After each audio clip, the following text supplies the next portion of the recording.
Have you ever wished to be someone who cannot be broken? Not just someone who doesn't care, but someone who doesn't collapse. When life gets loud, when people leave, when everything falls apart again, maybe you've spent years building a version of yourself that can endure. You know the look, composed, unshaken, always okay. Even when you're dying inside, you became the strong one, the reliable one, the one who never loses control. But somewhere between all the surviving, you forgot how to feel. And now you confuse silence with peace, numbness with strength. You want to be untouchable, but not like this. Because the truth is, you're not tired of pain. You're tired of pretending it doesn't hurt. You're not afraid of heartbreak. You're afraid of collapsing in front of everyone after holding it all in for too long. And this isn't freedom. This is the prison of emotional suppression, disguised as maturity. No one ever taught you how to carry pain without letting it define you. They only taught you how to hide it, how to deny it, how to shame it, and call it growth. But Carl Jung saw something else. We are not what happens to us. We are what we choose to become. So, what if your strength isn't in avoiding pain, but in learning how to hold it without losing yourself? What if wholeness isn't about being unaffected, but about becoming so familiar with your wounds that no one can weaponize them against you anymore? What if becoming untouchable means embracing every part of you so fully that nothing outside has power over you again? You think the world is hurting you. You think people are your problem. But what if I told you the pain you feel is not coming from them? It's waking up in you. Their words are sharp. Yes, their absence is heavy. Their betrayal unbearable. But the crack, the opening they crawl through, was already there. The wound wasn't caused by them. It was activated. That feeling of rejection, it didn't start yesterday. It's been there for years. Hidden under your "I'm fine." The shame that lights you up like fire. Every time you're misunderstood. That's old. That's ancient. That belongs to a version of you that never got to speak. Jungian psychology explains this precisely. The pain that overwhelms us is almost never about the moment we're in, but about the meaning we unconsciously attach to it. And most of us are not reacting to life. We're reacting to memory. Memory stored in the body, in the nervous system, in that tightening of the chest, in the voice that shakes, not because of what is, but because of what was. And here's the brutal truth. You keep trying to be enough, so they won't hurt you. You keep performing strength, so no one sees you bleed. But pain doesn't care how strong you look. It only cares how honest you're willing to be. You say you're over it, but then your heart races. When a message goes unanswered, you say you've healed, but one small comment still makes your entire body freeze. You think this is weakness. It's not. It's the part of you that still waits to be understood, that still waits to be held by you, because every time you feel powerless, it's not just what they did. It's the echo of every moment. You didn't know how to protect yourself. And now, you don't trust anyone, not because they're all dangerous, but because your own pain has become a filter, a lens. You no longer see people. You see threats. You live in survival, on edge, on guard, always preparing for the next disappointment. Not because you're paranoid, because you were hurt while no one noticed, and your nervous system decided, never again. But what protected you then is what's suffocating you now. What if your coping mechanisms are now the very thing keeping you in pain? This is what Jung warned us about. He said, as long as the shadow is unconscious, it will control your life, and you'll call it fate. So maybe it's not your life that's broken. Maybe it's the part of you that you've buried, the part still carrying all the weight that needs to be seen. And maybe your pain isn't asking to be fixed. Maybe it's asking to be witnessed. Pain is not random. It's precise. It goes exactly where you're still unhealed. And if you want to stop suffering, you need to understand how this internal loop keeps you trapped. In the next part, we'll break it down. The hardest thing to accept is that most of your suffering is self-repeating. Not because you're weak, but because your psyche keeps looping until you listen.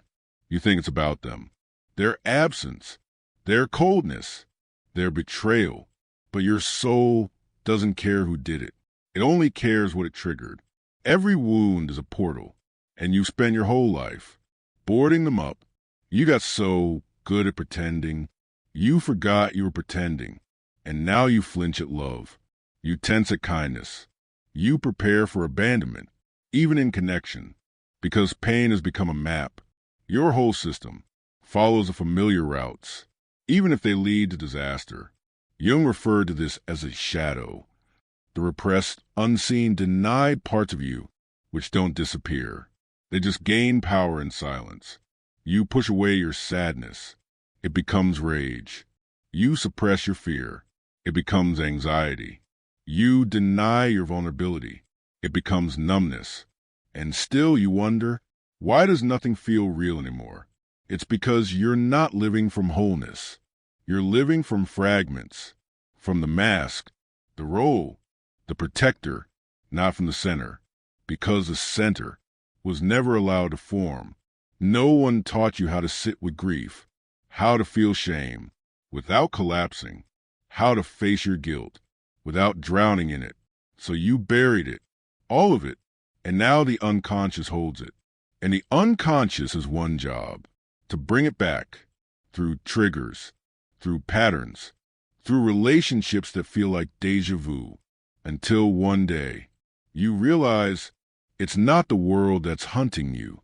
It's your own soul trying to complete the story. You can't outrun what lives inside you. And here's where the cycle becomes cruel. You attract what you don't accept. You recreate what you never resolved. You sabotage what you secretly believe you don't deserve. Because your unconscious isn't loyal to your desires. It's loyal to your programming, to your unfinished pain, to the identity you forged to survive. That's why good things don't last, because your system doesn't believe in them. That's why you overthink texts, why you test people, why you pull away the moment someone gets close. It's not self-destruction, it's self-protection from a danger that isn't even real anymore, but your body doesn't know that. Your unconscious doesn't care about timelines. It just repeats. What hasn't been integrated must be relived. So the choice is no longer about escaping pain. It's about entering it with eyes open, because only when you witness your shadow can you stop being ruled by it. Only when you walk back into the fire do you find out it doesn't burn. If you stop running, most people think integration means fixing themselves. It doesn't. It means seeing yourself fully and not flinching, not turning away when your own sadness looks you in the eye, not silencing the voice that says, I still don't feel safe. Integration doesn't happen in the mind. It happens in the moment you choose to feel, instead of escape. When you stop asking, how do I get rid of this feeling? And start asking, what is this feeling trying to teach me? Because every emotion has a message. Anger says, I need boundaries. Grief says, something mattered to me. Fear says, I want to live, but I don't know how. Even shame, as heavy as it is, only says, I still believe I'm unworthy. But none of these voices are trying to destroy you. They're trying to wake you, because underneath every emotional storm is a part of you that's been denied for far too long. And until you meet it, hold it, love it, you will keep bleeding in the same places, different people, same pain, different situations, same collapse. And still you wonder, why does life feel like repetition? Why does healing feel like an illusion? It's not that healing is fake. It's that your healing has been incomplete. You've addressed the surface, but not the root. Jung believed that without integration, our psyche becomes divided, one part conscious, the other in shadow. And the shadow doesn't just wait. It acts. It chooses for you. It explodes through you. It is the lover you can't trust, the friend you keep sabotaging, the job you always hate, but never leave, because part of you still believes. You don't deserve peace. Part of you still needs chaos to feel alive. That's how deep the programming runs. So what do? You stop fighting yourself. You stop diagnosing yourself as broken every time you feel too much, and you start listening. Listening without trying to fix, without turning it into a project, without rushing to be okay again. You allow the storm. You sit in the flood, because this time you are not abandoning yourself in it. And that is the beginning of integration. What you feel is not the enemy. Your disconnection from it is. It's not about becoming emotionless. It's about becoming emotionally honest. You stop being afraid of your sadness. When you stop labeling it as weakness, you stop being destroyed by triggers. When you start treating them as teachers, and you begin to notice pain doesn't last forever, but running from it can last a lifetime. So what would happen if this time you stayed? You can't say, I didn't know anymore. Now you see how it works. And from here, you face a choice.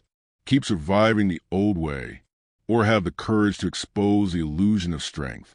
That's actually keeping you weak. That's where we're headed next.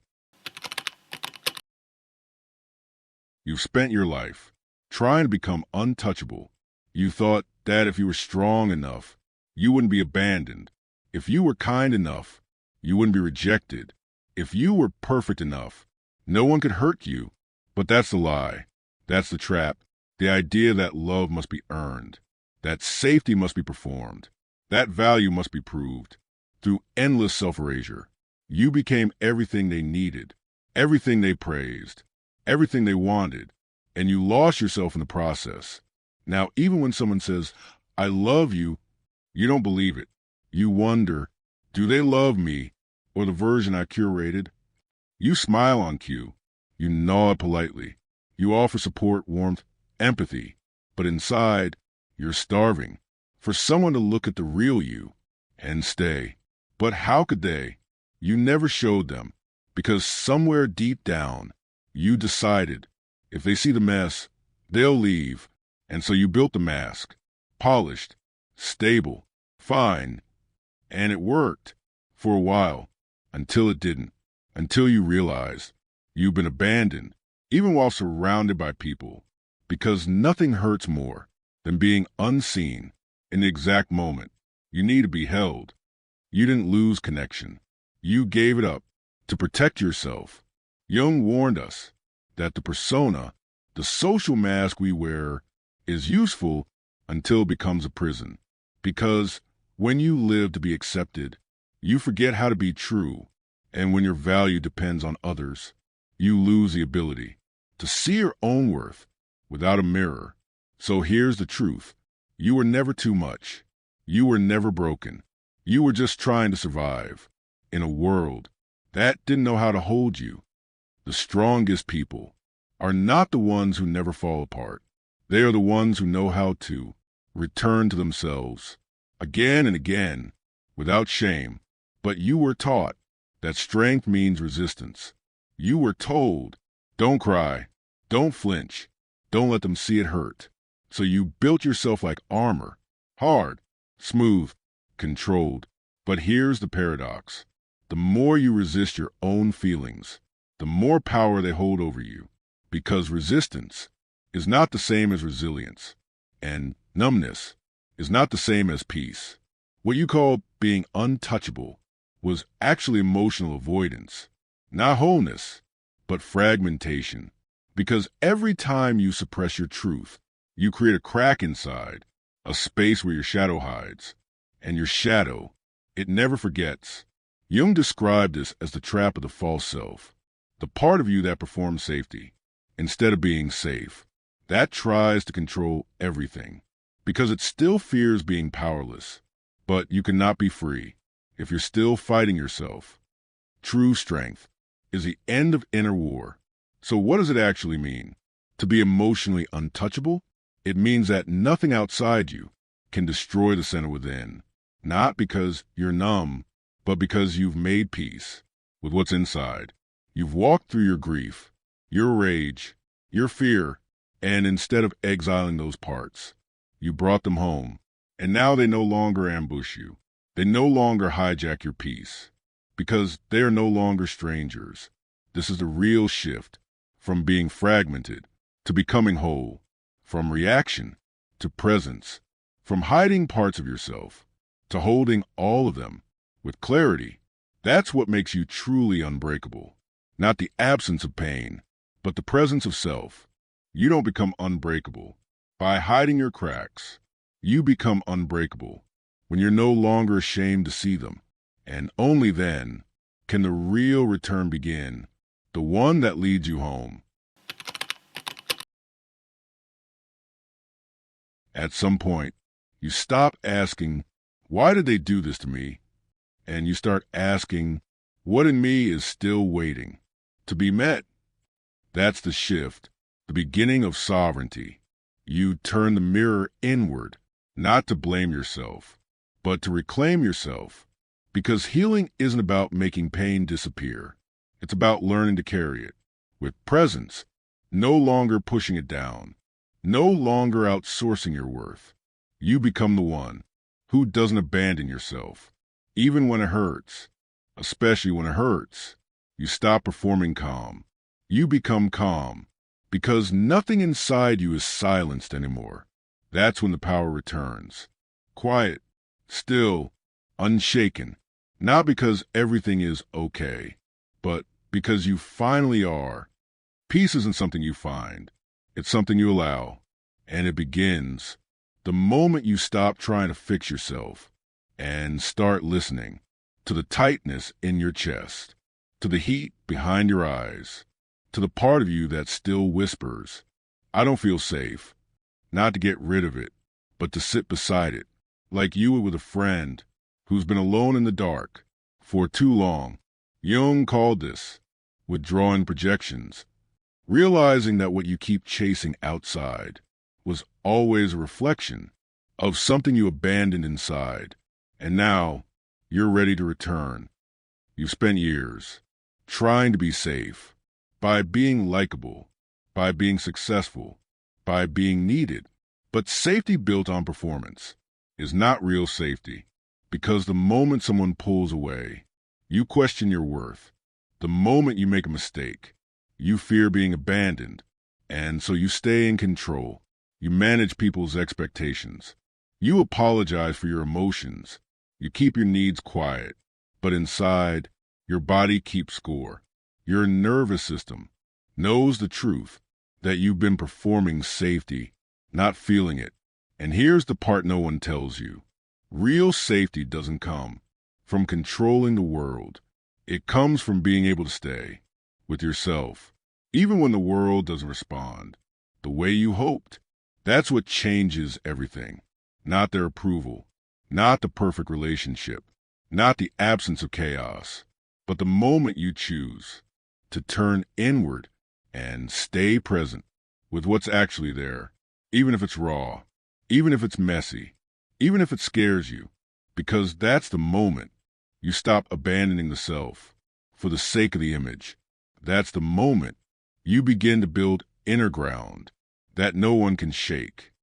Your peace was never out there. It was always the part of you you were too afraid to face.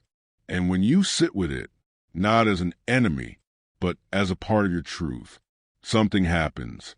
You begin to soften, not because life got easier, but because you're no longer split in half. You're not managing a performance. You're living in your body again. You're not looking for safety in their eyes. You're giving it to yourself with every breath. And slowly, the war ends, not because the world changes, but because you're no longer at war with your own soul. That's what wholeness feels like. Not perfection, but integration. Not control, but connection. You don't need to be better. You need to be here with all that you are, the strong, the scared, the angry, the soft, not one part erased, not one part rejected. Only then do you become unshakable, not because you've hardened, but because you've opened. And there's nothing more powerful than that. You're home again, but this time not in silence born of escape, in the silence of truth. And in that silence, a different kind of power is born. Let's meet it now. Something shifts when you realize you were never weak for feeling deeply. You were never fragile for wanting to be seen. You were only fragmented because you believed you had to hide. But now you stop hiding, not because everything is healed, not because you figured it all out, but because you finally stopped running from yourself. And that's the moment the fear loses its grip. That's when people can leave and you don't collapse.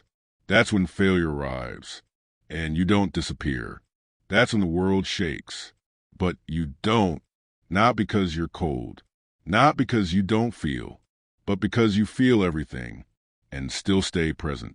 This is what real power feels like.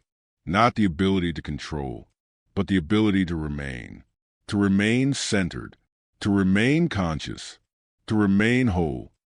And suddenly you understand you don't need to be untouched, to be untouchable.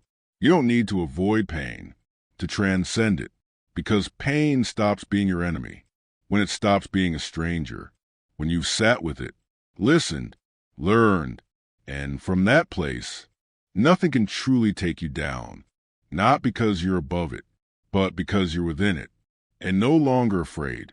That is the rebirth. That is emotional sovereignty. You no longer flinch at your reflection. You no longer abandon the crying child within. You no longer outsource your peace to people who don't even know who they are. You are not a wall. You are not a performance. You are a presence. And presence cannot be broken. They will still misunderstand you. They will still project their fears. They will still walk away when they're not ready for depth. But now, you don't take it personally, because you finally see how people treat you is a reflection of them, not of your worth. And more importantly, you no longer betray yourself just to belong.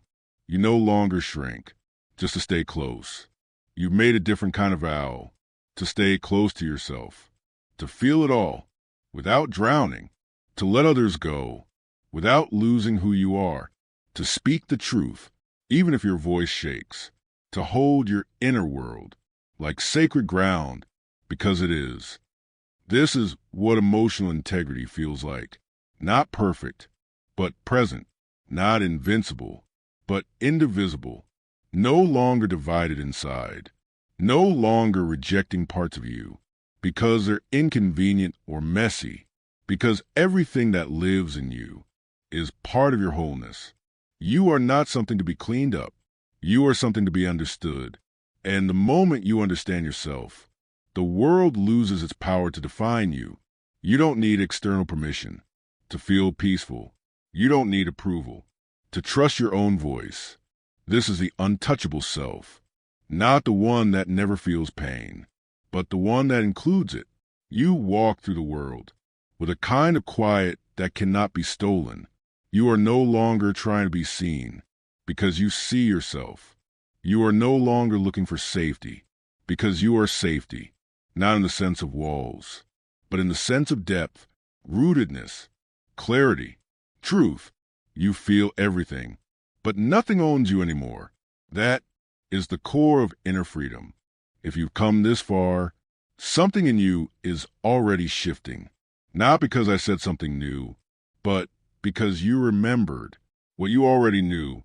That real power isn't about being untouched. It's about no longer abandoning yourself. When you are, the world will always test you. But now, it can't take you because you've returned to the only place where freedom lives, your center. No more hiding, no more performing, no more splitting yourself just to be accepted, You are not your pain.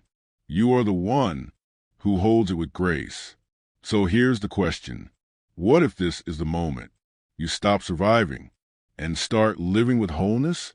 What if the greatest gift you can offer the world is not perfection, but presence? If something in you awoke today, say it out loud. I choose awareness. Type it in the comments. Not for me, for you. Because the moment you name it, you begin to live it.